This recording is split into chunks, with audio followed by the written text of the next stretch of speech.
So, Mark, did you see Mark Davis's giant house? A local realtor put a drone up in the air, and we get to see it in all of its glory. Looks so much like the Raiders HQ and unlike anything else. Who has a more fireable offense?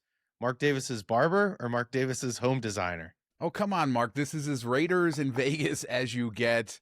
Beautiful views all over the valley, too. Well, the good thing is he doesn't have any kids that will have to worry about trying to sell this thing when he passes away.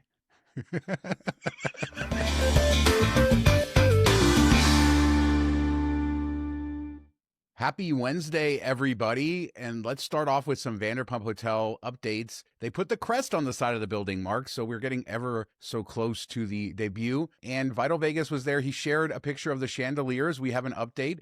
They added more to it. It looks less basic. Yeah, it looks nice. It looks kind of fancy. I think it's still a bit bright. Well, maybe just compared to Cromwell. Maybe if we had never seen anything before, we would really like it. I do think it mixes well with the gold leaf they have on the ceiling there and kind of that walkway, and it's lit up nicely. It's such a contrast compared to what it used to be. Yeah, those light bulb covers do a lot of work. They make it look a lot nicer than it did last week. I still think it could use a little bit more color or something, but everything looking good over there moving forward, and the name is on the side of the building. Yeah, the color comes in the carpet, Sean. Purple. Why didn't we paint this building, though? I don't understand it. I think we could use a different color. Bring it back to the old maroon. I've always liked the outside. I think the crest and the name looks really good on the side. I always like Cromwell on the side, so I'm okay with it. Another quick update, SoCal 360 was over at BLVD, and they took the walls down at the In-N-Out, and this is supposed to open, I think, sometime this month. We'll see. I don't believe they've announced the date yet, but we can see inside for the first time, and dare I say, it has some palm trees. It looks like an In-N-Out. Yeah, I think this is going to be a really cool experience for everybody, especially being up on the rooftop and the views you'll get while you're eating, and kind of that space will grow and become alive a bit. And it's weird to say, like, every mall needs kind of like an anchor store or something that brings people in. A lot of times it's like a Target or something along those lines. But is it weird to say that I think a fast food restaurant is going to be the anchor of this strip mall type of setup? So you think that In-N-Out's a bigger tenant than Netflix Bites? I think that a lot of people will come for In-N-Out, especially where it's located, the kind of the experience you'll get up there, and just the vibe that will be going on in that place. I think they'll do a lot of stuff with that outdoor space and how much room's up there. Biggest In-N-Out in the world. Yeah, I think it will draw bigger than Netflix Bites. Speaking of biggest In-N-Out in the world, he points out, he's like, how is this the biggest In-N-Out in the world? I sort of agree. It doesn't look all that big. Maybe they're including all the outdoor space too. I don't know, but it's going to open soon, and people care a lot about In-N-Out here. You just got to deal with it. But let's talk the Guitar Tower. Another update. On Monday's show, I talked about how they topped it off last Friday. It's as tall as it's going to get. The last steel beam still has some glass, but Chris Holmes shared some footage that he was able to get that they're starting to put the blue glass on the old Mirage Tower. So we're finally getting that. It seemed like this was going to be the case from how they took apart the building, but this confirms that the lower parts of the Mirage building are going to be straight glass instead of the earlier concepts, which had variation of concrete and glass. Yeah, and I know that you're a big fan of this, and I think a lot of people will enjoy it, and especially that color of glass. I think it'll look really sharp right behind the guitar tower. Well, depending on the viewpoint that you're from, I think it will match really well and kind of shine and be a spectacle when it's all said and done. But it seems like only the Review Journal got an invite to this topping off. And the A's ballpark construction, their reporters are there, but they do share stuff and, good coverage from the local media on all of this. I think the topping off of the Guitar Tower was a huge moment for this project, and I haven't seen people so excited. I mean, we think about in the last few years, we've seen Resorts World open, Fontainebleau, Virgin Hotels. I don't know. We've had a lot of new stuff. Circa was kind of exciting, but I don't think I've seen excitement for anything quite as much as this. Well, I think this is like a whole nother level compared to all those things. So it's something unique. It's themed. We haven't had a spectacle quite like this in Vegas in several years. I mean, think back to like Building Paris or Bellagio or something along those lines. I think that this is in that realm where they have like a front-facing big thing that will draw eyes and draw people just to, even if they don't go inside, just to look at it. So I think that will be cool. And once the light show goes, even more. But this has gone up at an impressive speed. I feel like it's moved a lot quicker than I had expected. 19 months since they broke ground, so it has flown by, though. I do think this version of the Mirage Tower with the straight blue glass will match the Guitar Tower better. And somebody pointed out on X when I shared this that they had updated concepts with this version of the class. This was just, I guess, my mistake for not knowing that they had confirmed that this would be like that. But yeah, we're going to start to see blue everywhere. This is getting very exciting. Oh, did you get community notes on that? Spreading fake news, never. I would never do that. No community notes here. In a second, we're going to talk about $10 tattoos in Las Vegas. But before we do that, I would love to invite you to subscribe. Thousands of you are watching the show who aren't subscribed. Just hit the button, the notification bell.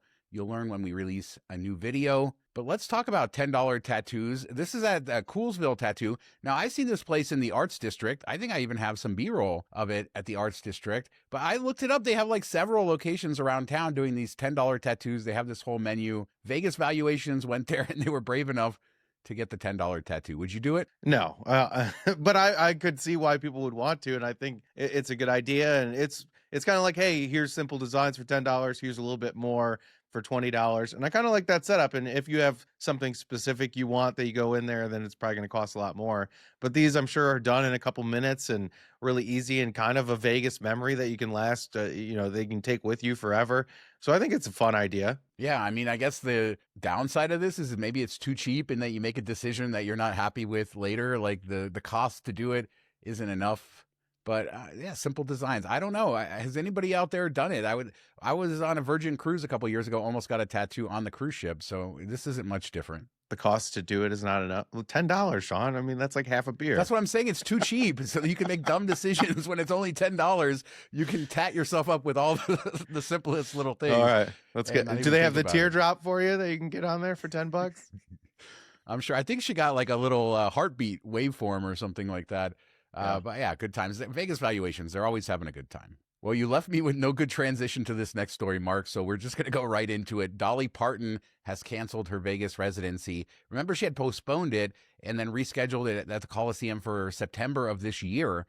And she just released a video on Instagram talking about her kidney stones and how she is recovering and doing better than ever, but the medication's making her very dizzy. She's still not up to performing strength. I watched her whole Instagram video and I just love Dolly Parton so much. Yeah, I hope she gets better soon. And kidney stones are the worst. I've had a couple of them. It's terrible every time it comes. And if you have multiple, then I can't even imagine the pain. What's with this, sidebar, what's with this era of musicians that are in like their 70s and 80s? They just don't quit. And it's impressive that they're all still touring. I mean, Elton John up until a couple years ago, Billy Joel, Dolly Parton, Wayne Newton, like everybody kind of in that era just keeps it going, where everybody watching this, you and me, if we got that kind of wealth, we would just be excited to sit at home and stare at our nuts. I don't know.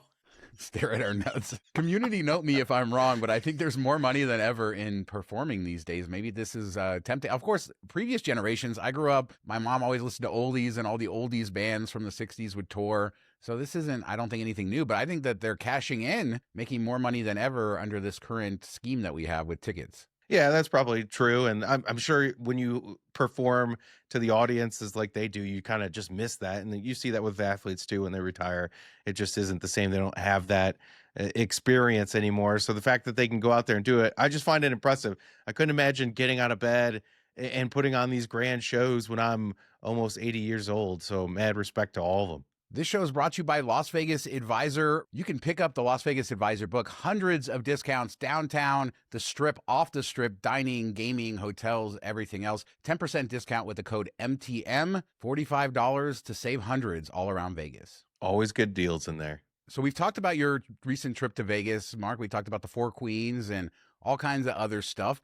But you rented a car at Paris and headed out to Boulder City, and I'd love to talk about that. But how was the rental car experience? I've never rented a car from a Vegas hotel. We had talked about this while I was making the rental. I'm like debating because we were doing it the last day before we flew out on the red eye, and I'm thinking, should I rent it from the airport? So I just return it to the airport and then go to the airport instead of having to do that Uber. The deciding factor was I would have to pay for parking if we came back to the hotel for a couple hours, which I didn't want to do. So looked at renting from Enterprise right at the Paris hotel. And it's kind of confusing. They don't have any signs for where it is. So we went to the garage and we found where the cars were, but there was no Enterprise desk or anybody around, nobody working out there. And somebody had just picked up their car or whatever, and they told us where to go. And it's right next to the front desk where you check in, just at the very beginning of that. And they're only open from like 8 a.m. to 1 p.m. So you have to get it earlier in the day, and then you just drop the key in the box when you come back. But you can pull out of the garage. You just tell them, hey, I'm renting a car. They let you out, and you can come back in once for free, and then you have to leave it there. So that's one way to get around paying for parking if you're renting a car, I guess. Or just tell them you're renting a car. Hack of the century. No, I think they look at the license plate, and they once a day they'll let you out. Luckily, nobody was behind us because it took a while for them to pick up when you push the call button to let us out. But we did that. Then we went to Bagel Mania, got some bagels before we got on the road, which my son loved. It was weird though. They had like a valet set up there, and I don't know if this was just on the valet cart, but it said like $50 parking. I don't think they were charging. I think that was just like an event parking price on there from the last time they used it or something. But I found it so strange that they had valet set up for a bagel shop, and then it was backing up into the road. So I just turned around and went and parked in Rite Aid and walked over. It was kind of a mess. Yeah, they don't have the biggest lot there. I don't remember ever seeing valet over there, but fancy people, conventions, we're going to talk about that, bringing all their money to Vegas. Sometimes they want valet parking, but Bagel Mania, yeah, you've been talking about it for years. It's very solid, good food, and the prices, they gotten a little worse over the years. Yeah, it wasn't terrible. I think it was $10 for 2 bagels with cream cheese. Not the best deal, not the worst deal, but they are very good bagels. And we had that, ate it as we walked back to the car, and then headed out to Hoover Dam, which we talked about when you and I went there together. And son really loved it. That was kind of the highlight of his trip. He was excited to see it. And we walked across the bridge. And I really do think having the view from there, up there, walking across the highway and seeing it is better than being like on the Hoover Dam. We didn't have time to do the tour with everything we had going on, but we did drive across it and everything. So we got to see that perspective as well. But I really do think stopping before you cross and walking over there is the best way to view it. Yeah, I agree. It's a spectacular view. I think you do both. You see the bridge from the dam from the bridge. But getting out there on that bridge, you're just so exposed. It's kind of scary. But the guardrails are high. So go out there. I get vertigo. When I'm out there, but it's not too bad. So what was the next stop on the road trip? Hey, I wanted him to go further into Arizona so he could check it off as a state that he could visit or say he's been in. I mean, technically he was there on the Hoover Dam, but it didn't feel like you've been into Arizona. So we went over to the Willow Beach area, and that's really cool. You get off the highway, and it's like a winding road for like 4 miles, something like that. And you see beautiful landscape, but you're like, there's no way there's any water around here. Doesn't seem like there's going to be a river. It's kind of hidden. And then you pull up and you see all these people dragging kayaks into the water. There's jet skis and in a marina there. And they have a store. I think there's a lot of campers that come through there. So they have a store that sells like ramen noodles, beer, all that stuff. And we were able to grab a couple drinks. I grabbed just like a single 12-ounce can of beer, and it was like $2.50 or $3. And we just sat out by the water, had a drink, kind of took it in. There's a little restaurant there too. So kind of a fun extra 15, 20 minutes away from the dam if that's where you're going. Yeah, and Willow Beach is an area maybe some people don't know, but when we talked about the Emerald Cove a few shows ago, this is where the kayaks leave from. If you take the Hoover Dam raft tour, this will end at Willow Beach, and then you drive back. It's a really cool place, and it's more beautiful than you would expect being out in the middle of the desert. Yeah, it looks gorgeous. The water's very clear and all that. There's not really like even though it's called Willow Beach, there's not really a beach area to kind of hang out. And a lot of it, you're not supposed to step in to swim, but you can fish off of there and everything. And I'm guessing where they launch kayaks, if you went in and walked in the water, they wouldn't care so much. But yeah, it was well worth the extra 30, 45 minutes round trip to do it. We got to take a little break and take in some beautiful water views. And I would definitely check it out if you're in that area. And then heading back, you got to go Boulder City and the bighorn sheep. Did you see any bighorn sheep? Oh yeah, we saw tons of bighorn sheep. Most of them were on the side of the hill like they normally are. A couple of the younger ones were they're eating and feeding all around the park. And it's just such a unique experience. And the views of the Lake Mead there when you're sitting in the park is breathtaking. And he really enjoyed that. Seeing those, and something you don't see most places, especially up close like that, and how crazy it is just to be walking among them. Yeah, it is nuts. They have big horns too, so you kind of a little scary of an animal, but they're always so docile in that park. I've never seen one be aggressive at all. And yeah, the views of the lake right behind you, it's not something you expect to see in southern Nevada. No, and Boulder City as a whole is just such a beautiful area, and we've talked about this before. I really want to spend a couple nights there and stay there. And they have grass and spots. It's got greenery. It's unlike anything else you see around the greater Vegas area for the most part. Everything's smaller buildings, nothing over a couple stories. It just feels kind of like middle America, and it's surprising when you come from the Strip. It's not too far from the Strip, and it's just a whole different world. So let's close with the numbers, Mark. March 2026 numbers came in. Let's just do a quick breakdown. I'm going to go over because this was good news and a lot of people were very excited about this. Visitor volume up almost 2%. Convention attendance up 33.4%. In fact, that's basically what drove all the additional visitors. Hotel occupancy up 1.9%. On the weekends, it was up 2.5%. The average daily rate up 12.4%. Revenue per room up 15%. And Clark County's gaming win up 12.7%. The state gaming win over $1.4 billion. The Strip was up a lot on gaming, driven by Baccarat once again. So we see positive numbers across the board. Conventions drove higher room rates. More people came for that. Some high rollers lost some money on Baccarat.